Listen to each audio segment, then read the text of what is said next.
May usa ka nato nga nagsugod sa mahalong kaayo nga piste ug nagpuyo sa mabuhong matag adlaw. May usa-usab ka kabos nga ginganlag Lazaro ang iyang lawas na lubog sa mga muka.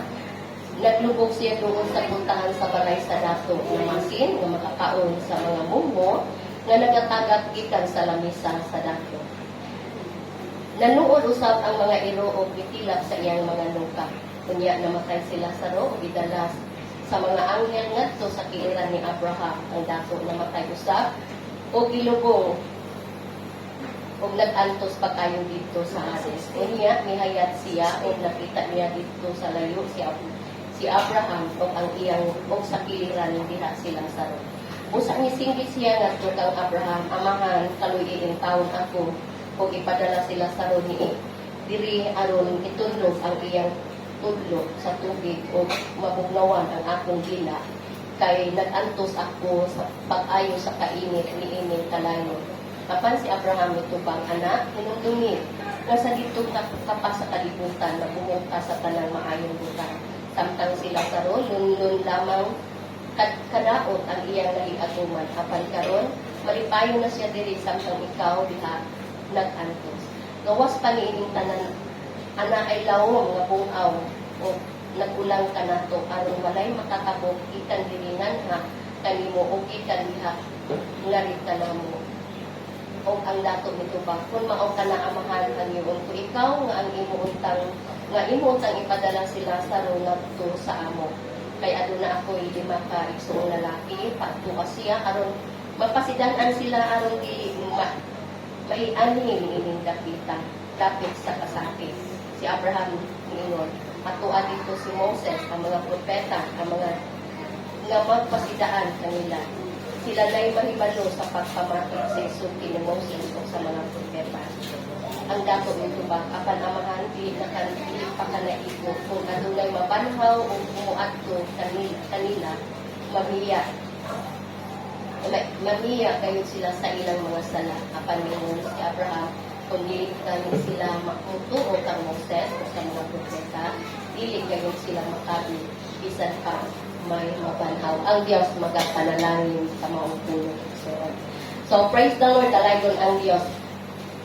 Usually, kini nga pulong, kasagaran nato yung madungog panahon nga adunay patay, nga dinapasidanan ang mga tao, nga human mamatay, aduna dyan tayo kadungan. Nga kanang kadungan nato nga wala na dyan katapusan nga kinabuhi. So, duha lang ang choices nato diri, mao ang langit o ang impyerno.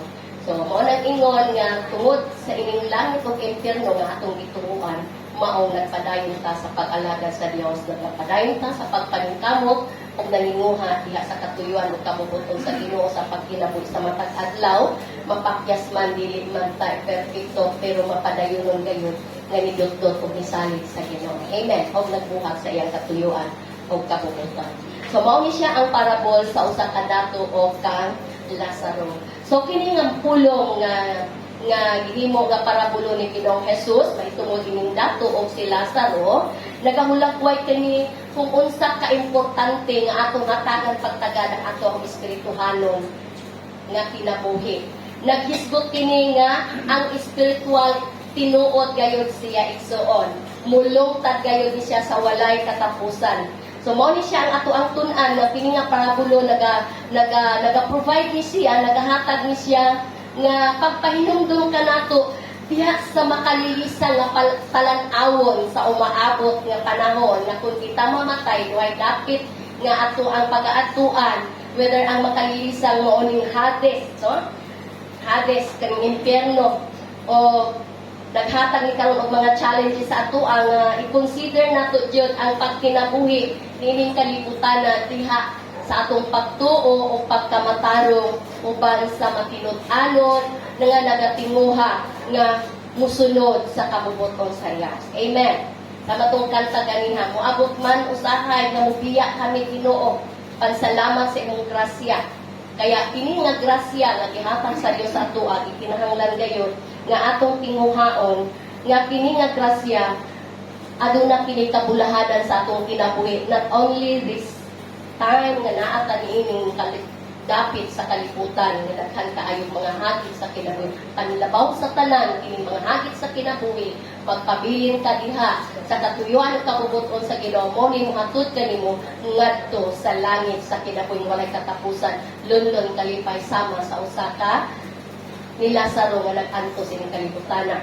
So karon duna tay tatlong pagkatun-an mahitungod ining dato o kining si Lazaro. So number 1 ini, material wealth does not guarantee spiritual blessing. So hinumduman nato i-plus man ta sa Dios, pero usa ka butang nga dili ni siya makagarantiya ngadto sa espirituhanon nga panalangin. Spiritual blessing comes from the Word of God and comes from the Lord nga kiniimong pangitaon kanunay sa matag adlaw sa imong kinabuhi. At the same time, naningkamot pud ka nga nangabuhi nga maangkon nimo ang mga butang nga masatisfy pud ang imong physical, but then i-balance gid nimo or i-prioritize nimo kining spiritual blessing. Kay mao ni dili mawala nimo og muhatod gayud kini nimo ngadto sa kinabuhing walay katapusan.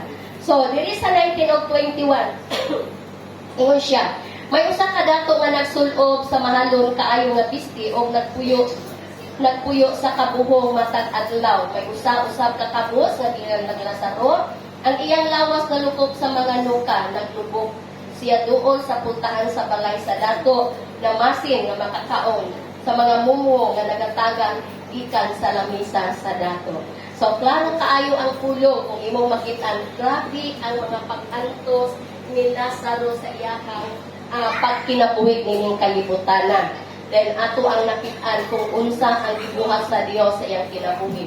So kini siya naga-explain ni siya or pahinumdom ka nato nga sakto nato pag-ayo nga ang usa ka dato daan nga niya ang tanan nga butang, ang kabuhong, naa niya ang pribilehiyo in material, financial, no, sa iyang kinabuhi. Pero imo na niya diri nga he was a spiritual poor. Bisan pag naa siya nining mga butang, tungod kay diri lang ang iyang focus, wala siya nakahinumdom na tiningtanan gikan sa Dios o favor o pribilehiyo nga gihatag sa Ginoo, wala na niya gilantaw ang Dios kung ilang iya gilantaw mao ang iyang kaugalingon ug nahimo nga siya pobre pa sa nahot diha sa espiritual nga kinabuhi. So mo nang ingon naa man nimo ang tanan apan you are lack of knowledge of the Word of God, wala ka naghatag o pagtagad, pobre na ta, wala ingon nga, parte na yung pagkakuraon pa. Hallelujah. So, bilig magtadato sama ni ining usa ka iparabos ni Jesus. So, kini na dato, na-failure ni siya, nga kanang iya ay mga resources, hindi lang ay na para sa iyahan. Kinahanglan gid na nga itabang niya ngadtos mga pobre, ngadtos nagkinahanglan pero wala gid niya ni gihatagan og pagtagad. Sama ni Lazaro nga naa sa iyahang gate, nakita na niya, naantaw na niya, nalantawan na niya kung unsa ka kanitig yun, kung unsa ka gutom, kung unsa ka makaluluoy. Pero never gid niya ni gihatagan og pagtagad. Kundi naa lang siya nag-focus sa iyang kaugalingon. So, mo na ingon, outward prosperity does not necessarily equate in inward spiritual prosperity. Dili nato ikatandi kining prosperity in finances, material wealth, no? Dili siya ikatandi diha sa espirituhanon nga prosperity. Amen. Ora ginay akong ikapanghambog. Pero di po ko ingon nga perfect po ko. Sige po ko kapakyas. Usahay po magtininood po ko kapakyas-pakyas. Pero salamat kay ako yung hindi na ko malintan nga maunang ingon dato sa espirituhanon nga butang. Amen. So, ang illustration ini igsuon, kini nga tawo, doon na siya nindot nga balay, doon na siya mga expensive possessions, kung baga naagid na niya ang tanan, ang kadato makita na gyud nimo, no? Mo na ingon, ang illustration ini, kini nga tawo nga adunay nindot nga panimalay, dunay mga butang nga mga nindot kaayo, nga mga expensive, no? O naabot siya kanang trabaho nga sobra-sobra jud nga maka-sustain sa iyang needs, no? But they still be empty and unfulfilled on the inside if they are not have a relationship with God. So, mao nang ingon nga bisag naa pa nimo ang tanan kung wala kay close relationship sa Ginoo, wala kay paghatag o pagtagad ngadto sa Dios, wala ka nagalantaw nga kining tanan gikan sa Ginoo, mo nang ingon mubati gyud ka og emptiness. Sama ras madunggan nako, wapog balay, aircon, at ang pagkaon anang labisan. Naay mga problema, walay lamig ikaon. Why? Tungod kay the emptiness inside. Dunay kulang, wala niya makaplagan unsay kulang, wala niya nasabtan unsabay kulang. Naa naman unta nako ang tanan unsabay kulang. So one thing yun, nga ang kulang sa tao jud ay ang Dios, si Ginoong Jesus. Kaya kinahanglan ang tao mo madato man kag mapubli, kinahanglan gayud nga duna kay intimate or close relationship ngadto sa ato ang Dios, diha siyang putong anak ka sa Jesus nga atong gina-acknowledge our Lord and Savior, muhatod nato ngadto sa kinabuhing walay katapusan. So ang tinuod nga spiritual blessing nagagikan niya sa ato ang pagkahibalo o atong pag-alagad sa Dios. Dili lang niingon nga nagtigom ta og pahandi nining kalibutan ha, pero nagtigom ta og kanang maayong buhat kabubuton sa Ginoo diha sa pagsunod sa iyang katuyuan sa atong kinabuhi. Mao na siya ang tinuod nga spiritual blessing sa atong ang kinabuhi. So on. Amen. So moadto ta sa number 2. Our treatment of others matter deeply to God. So, ang ato adang pagtrato ngadto sa uban mauni usa ka mahinungdanon nganha sa Dios. Basahon nako ang 25. Ingon niya diri sa 25.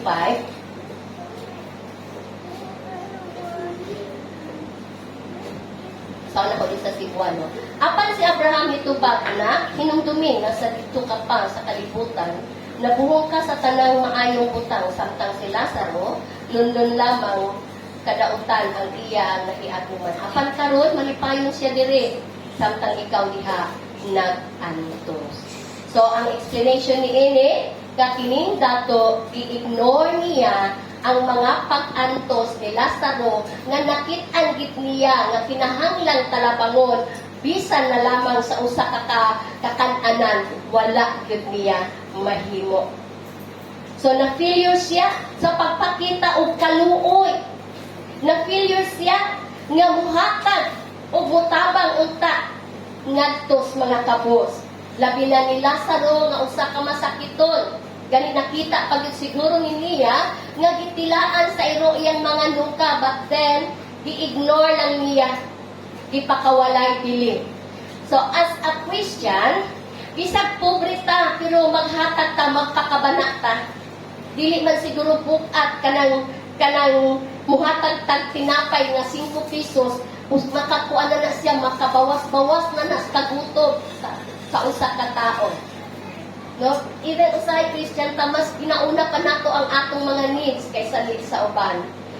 Dili man gyud ta sama kadato, di pud ta imo nakatunga o makatandi niining parables nga gikuan sa Ginoo, pero gatudlo ang Dios nato individually nga magkaroon ta og compassionate heart, kanang maluluyon nga kasing-kasi, kanang dili ka maglantaw sa atong kawat-on, kundi ang atong lantawon makapakaon lang ko niini bisan sa makausa, makapainuman lang ko og tubig niini bisan sa makausa. Dako na kaayo na nga nakit-an sa Ginoo nga ikalipay sa Dios nga kining imong pagtuo sa Ginoo, pag-alagad sa Dios, hallelujah, kahimok-an sa Ginoo sama ni Abraham. Nang ingon niya diri, God takes note of how we treat the vulnerable and less fortunate around us. So, hinumduman nato nga ang Ginoo nagalantaw jud siya, no? God has note of how we treat. Paunsa nato i-treat kini mga tawong mga huyang, mga tawo nga Murag walay swerte sa kinabuhi. Pero usahay kay way swerte sa kinabuhi, moingon pa jud ta merese. Hello. Gapo na sa among topic. Ang Ginoo wala naga-discriminate og tao. Ang Ginoo pantay ang iyang paglantaw. Dato man ka o kabos. Ang Ginoo muluwas. Kaya ang gusto lang sa Dios ug ang ikalipay sa Ginoo mao nga maghatag pagkadasig ngadtos mga uyan. Mutabang tabisan sa makausalan ngadtos na kinahanglan kay di mapunta ingon nga makasuportas tanan.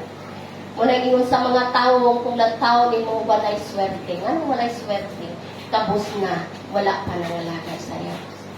Hello. Amen. So,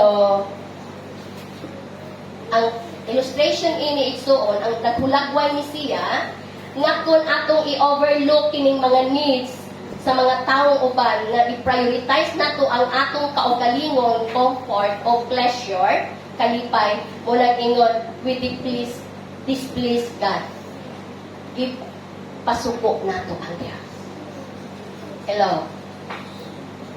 Kung atong i-overlook nga murag itaas noon lang yung wala nato ilantaw nga dunay tao gidungol nato nga nagkinahanglan, pero still ina-prioritize nato ang atong kaugalingong comfort o ang atong kalipay. Ato diay ipasuko ang Dios sa ato ang Ginoo. Ang Ginoo naga-desire gid siya sa iyang mga tumutuo, sa iyang mga sumusunod nga dunay gid ay kasing-kasing nga maluluyon. Kasing-kasing nga muhikap jud, muduol jud sa mga tao na nagkinahanglan. Sa mga kabos, sa mga nagpanatian, nga bisa na lang sa mga pag-ampo, makapadasig na jud. Bisa na lamang sa mga pagdasig sa pulong sa Dios sama sa ato ang na-experience, ikalipay nila. Unang ingon nga kinahanglan jud suon nga ato yun siyang samara nga and the marginalized in practice ways. Ayaw tuguti nga kanang ato ani siyang iset aside nga mga pagtudlo sa Dios sa ato ang kinabuhi. Kung dili tinguhaon nato ang katuyuan sa Ginoo bilang matutuo, bilang sumusunod nga maluluyon kita, nga muduol kita sa mga tao. Dili ta mo pilit nga hindi nato sila gusto. Kung dili kay gipili na nimo ang Dios. Dawata ang tao. Bisan kinsa pa siya nga nagkinahanglan sa imong taba. Dili man siguro pagkaon. Pero ang imong paglipon diha sa pagdasig kinaagi sa pulong sa Dios. Sumala sa imong na-experience that God is really good sa imong kinabuhi. Wala jud nagkulang ang Ginoo. Una ingon nga ayaw nato i-practice nga kaning murag ni palahit ni pahilayo ta sa mga tawo nga abi kay wala mga lagad sa Dios. Abi kay dili nato paniwa og pagtuo. Unya ato silang ipakawalay dili, wala nato ihatagan og pagtagad. Hinumdumi ang Dios nagtagad sa tanan tao. O hinumdumi nga ikaw usa ka Kristohanon nga may pulong. Kabahin ka sa buluhaton sa Ginoo to reach out people back to God. Amen. Sama kung giunsa ta gikabig ni Kristo nga mahimong iyang anak, mahimong linuwas o kitaganan sa kinabuhi walay katapusan. So ikatulo niini, eternity is real and our choices matter. So nung na to kining eternidad tinuod ni siya o kanang naa sa atua ang pagpili niini as long as we live in this world. Kung asa ba ang gusto nimong paatuan, langit ba or impyerno? Hello mga batanon na minaw ba mo pulong? Pwede ba ang inyong cellphone ituson sa kanayo? Balik mo sa tubangan, paminaw mo sa pulong sa Diyos. Amen. Praise the Lord, nalagod ang Diyos. Sayang inyong pag-ani, di mo naminaw sa pulong. It is useless. Kung ni ako ibutang sa inyo muna-una. Kung ni Andy man lang mo di mo maminaw sa pulong. Walay dili. Bahala duhat-tulo na lang ni. Basta tinuod, naninguha, nga maminaw, o musunod sa kabuot ng sa Diyos. Hallelujah. Praise the Lord. So, Lucas 27 to 28, akong basahon. Ang dato mitubag, kung mao ka na amahan, hangyoon ko ikaw, nga imuuntang ipadala sila sa rungat to sa amo. Kay aduna ako'y 5 kaigsuong lalaki, paadtuan siya, aron pasidanan sila, aron dili, maianhi ni ining kapita sa kasakitan. Amen. So, kita nimo, nag-illustrate that hell is real. Amen? Heaven is real. Hello? Kasi imong pamati okay ka lang, pero ang tinuod di ay ka okay. So, naani sa ato ang mga pagpili karon kung gusto tago atog langit o imo bang gusto ning impierno nga wa nay kasakit. Diri pa lang kusiun ka sa imong ginikanan. Diri pa lang mag-antos ning ginikanan sa kasakit perting paita og sakit kahan. Unsa pa kaha dito sa walay katapusan. So, ang explanation ini igsuon para masabtan gid nato no, pero kabalo kung nakasabot man jud ta, pero kang Ginoo padayon nga nag-remind ka nato ibalik-balik yung pulo as long nga nabuhi ta ning kalibutan na we need the word of God nga atong balik-balikan ug pagtuon kay bintang magtuon sa pulong mo nagingon possibility nga abi nimo duol ka pa sa Dios pero layo na di ay kas sa Ginoo. Hello. So ang kini nga parabulo naga-reveals ni siya sa the reality of heaven and hell. So, mauni ingon nga, mauni siya ang nagpadayag, nagpakita, tinuod ang langit o ang impyerno. So, kini nga dato, nakita niya iyang kaugalingon, ngadto sa pagkapait nga walay katapusan sa iyang kinabuhi. Sumala sa iyang pagbe. Ingon yun siya. Kanang nakita ko, naapa ko'y mga igsuon nga 5. Kung mahimo, pasidanaan sila. Kahinumdum ko nga nag-speaker mi nga itumon kani adto kaning dili wala pa ning mga kuan, wala pa ning gadget, wala pa ning kaning mga price nga iana na lang sa kuan na ano gilabay ko to ako ang notebook patulang yun ako to gilabay bisunog na ako itong i-take note ibalik-balik na ko siya. Ingon niya one day sa iyang kinabuhi natulog siya nga daw patay. Ang iyang kalag, according sa iyang history, no, pero maumag ko na usahay, gina-allow sa Diyos to remind people that real is real. Real is real, no? Ingon niya, gidala siya sa usa ka tawo nga murag naglutaw-lutaw sila hangtod nga niabot sila dito sa dapit na lantawan niya ang langit o ang impyerno. Dito sa impyerno, o siya pa, naghilak siya, nagtuloy yung luna. Kay tungod, namatay naman yung amahan. O niya, that time nga, bago siya nakabi, bago namatay ang amahan, kanang wala pa yun sila'y pagtuo. Mahitungod kang Jesus Christ. So, yun niya, nakita ko ako ang amahan dito. Nag-antos, naglangoy-langoy sa kalayo sa impyerno. Tingon siya, sakit sa kuha. Pero wala ko'y mahimo. Kasi choices niya. Samtang siya. Bukit pa. Amen. Sumutuo kag sa dili, nakasa imo nga. Pero ako nituod jud ko, mautong nadasig jud ko. Naghankog mga flows, ups and downs sa kinabuhi. Pero tungod anang langit, o tungod anang impyerno, kung paita, pait na atong kinabuhi, is kalibutan, wa po ko mangandoy, matos impyerno. Love. So, maunang ingon niya diri, kining, nag-reveal ni siya mahitungod sa langit o impyerno. So, klaro kaayo nga ang dato, nakita niya yung kaugalingon, ngadto sa parte kakapait yun nga wala na yung katapusan. O, si Lazaro, nakita niya na hayahay kaayo, comforted kaayo siya, kay naa siya sa kiliran sa Diyos.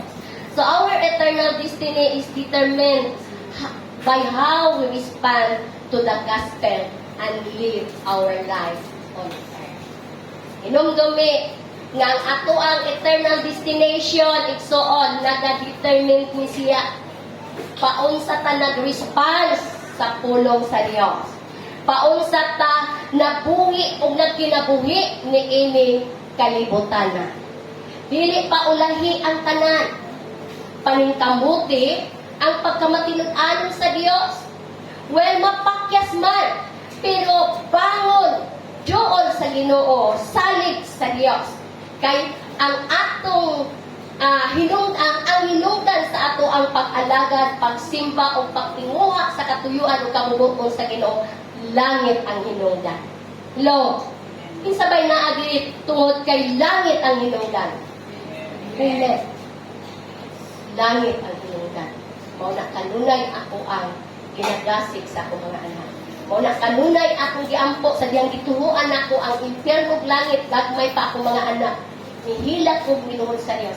Ginoo, sa ako mga anak ngadto pa sa ilahang kapamilya, sa ilang henerasyon, ngadto pa sa next generation, 100 generation, Lord, God forbid, dili mahitabo nga dunay ma-impyerno bisan usa. Hello. Mauna akong mga pagtuaw sa Dios. Ga-invest na ko prayer for how many years? Kay lisod o impyerno. Sakit. Actually, pag dito naman po ka namatay, sa tuatos lang, kung ako'y nakita sa pamilya ng impyerno, dili naman nato mabati ang tawhanon ng pagpapit. So, karon kay gibati nimo, tinguhaan, reach out your family, go back to the Lord.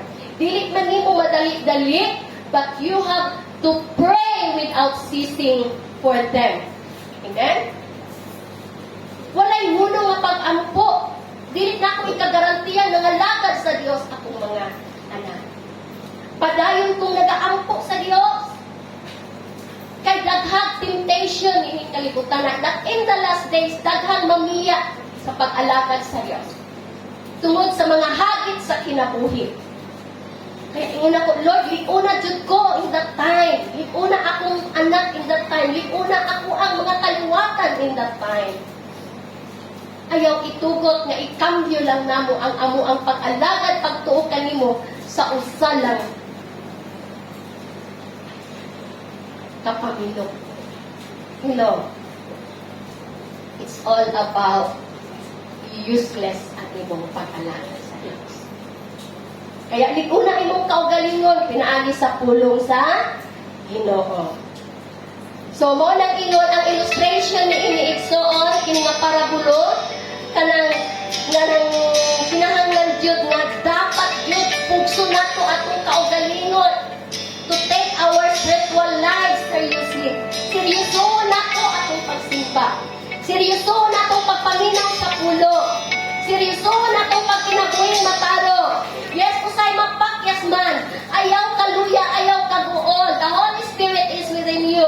Pag nakita lang sa Diyos sa imong kasing-kasing naninguha ka nga og nidumili ka sa imong mga failure, then God will restore you. God will give you strength to move forward. Sige ha, pugsa ang imong kaugalingon. Nga seryosohon nimo kining espirituhanon nga imong kinabuhi igsoon. Kaya mo nimo atot nimo ngadto sa kinabuhing walay katapusan, like Lazaro, comforted. No more tears, no more sorrow. Mo na ingon niya, no more hunger. Wala na'y kauhaw, wala na'y kagutom, wala na'y balatian, wala na'y kasakit. Unlike kung adto kas impyerno. Wow, ambot lang pagkalisod gayon pamalandungon. Hello. Praise the Lord. So we only have one life to live. Nung dumi nato, sila pa ang iring daw na ay siyang nga kinabuhi. Ito po mo anak ay naalang tayo usa ka kinabuhi nga mabuhi nining kalibutan na. O ang atong pagpili maoan to make have eternal consequences according sa atong ang pag kinabuhi nining kalibutan na igsoon. Kung maayo, well, patulog pod ka sa maayo nga kahimtang. Kanang mapakyas ba kita, no? Pero grabe man ang grasya sa Ginoo basta naninguha lang gid kang mudungili ngadto na sa kapakyasan. Pero kung mausab man ang kapakyasan, tinguha agayon kay ang Ginoo nagalantaw siya diri sa imuhang kasing-kasing, sa imong tinguha nga seryoso ka nga muadto og langit.